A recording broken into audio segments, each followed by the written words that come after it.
Wanting to win is common to all but working to win is the real mark of champion. दोस्तों, जीत की चाह तो हर कोई रखता है, लेकिन जीतता वही है जो उसके लिए मेहनत करता है, जो उसके लिए काम करता है। दोस्तों जी हाँ, मैं बात करने वाला हूँ इंग्लिश लैंग्वेज के बारे में। इंग्लिश लैंग्वेज को सीखने का जो सपना है वो बहुत सारे लोग देखते हैं, लेकिन बहुत ही कम लोग हैं जो उसे पूरा कर पाते हैं।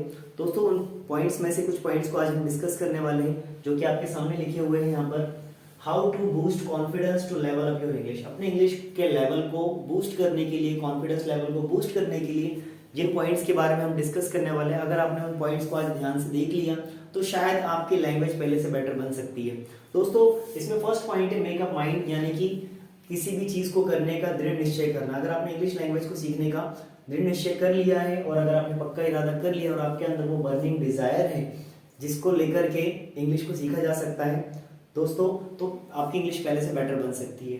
दोस्तों, नेक्स्ट हम बात करें नॉलेज की, तो जिस चीज़ को सीखने का हमने ठाना है उससे रिलेटेड नॉलेज सीखने के लिए रीडिंग, राइटिंग, स्पीकिंग, लिसनिंग, इन सारी चीज़ों को करना पड़ेगा। दोस्तों, अगर हम बात करें कंटेंट की या मटेरियल की, तो जो कंटेंट हमें इंग्लिश सीखने के लिए सफिशिएंट होता है, जिसके बेस पर इंग्लिश बोलना इंसान शुरू कर सकता है, उन पॉइंट्स में से कुछ पॉइंट्स यहाँ पर लिखे हुए हैं जो आपके सामने यहाँ पर। फर्स्ट है हमारा वॉइस, जिसमें एक्टिव पैसिव यानी कि कुछ टेंसेस और मॉडल्स आ जाते हैं। दोस्तों, नेक्स्ट अगर हम बात करें बेसिक स्ट्रक्चर्स की, जिसमें to be, to have and कुछ अदर्स इंपॉर्टेंट चीज़ें आ जाती है। अगर आप जैसे मैथ्स को सॉल्व करने के लिए फॉर्मूले की ज़रूरत होती है, वैसे ही इंग्लिश को ट्रांसलेट करने के लिए भी फॉर्मूलेस की ज़रूरत पड़ती है। दोस्तों, नेक्स्ट हम बात करें ट्रांसलेशन मेथड की, तो हिंदी टू इंग्लिश और इंग्लिश टू हिंदी ट्रांसलेशन करने के बाद ही हमें इंग्लिश हमारी बेटर हो सकती है।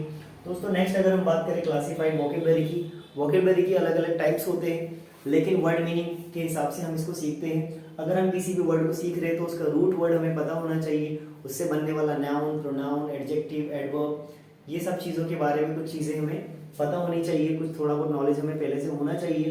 दोस्तों, नेक्स्ट अगर हम बात करें accept mistakes and remove that. दोस्तों, जैसी हमारी स्पीकिंग में मिस्टेक होती है, हमें उसे तुरंत रिमूव करना है, अपनी गलती को मानना है और उसके बाद उन मिस्टेक्स को दूर कर लेना है। दोस्तों, अगर हमारी राइटिंग में प्रॉब्लम आती है, राइटिंग में मिस्टेक होती है, तो राइटिंग में भी उस मिस्टेक को फाइंड आउट करना है और उसके बाद उन मिस्टेक्स को दूर कर लेना है। दोस्तों, अगर हम बात करें लिसनिंग में, अगर कोई हमें इंग्लिश में बात कर रहा है हमसे, हम उसको लिसनिंग कर रहे हैं, हम उसको सुन रहे हैं, अगर उसके बोलने में एक मिस्टेक हो रही है तो हमें उसके बारे में थोड़ी सी रिसर्च करके पता लगाना चाहिए कि वो चीज़ सही है या गलत है जो सामने वाला बोल रहा है। दोस्तों, अब हम बात कर रहे हैं रीडिंग की, तो रीडिंग में तो बहुत ही कम मिस्टेक पाई जाती है। हम जो लिख रहे हैं उसमें मिस्टेक्स होती है, लेकिन जो किताबों में जो चीज़ें होती है उसमें 99% मिस्टेक्स नहीं होती है। दोस्तों, अगर हम बात करें ग्रामर की, तो ग्रामर में कुछ ऐसी चीज़ें होती है जैसे पार्ट्स ऑफ स्पीच, जिसको सीखे बिना शायद इंग्लिश को सही तरीके से ना लिखा जा सकता है, ना पढ़ा जा सकता है, ना बोला जा सकता है। दोस्तों, इन सारी चीज़ों को सीखना बहुत ही इंपॉर्टेंट होता है।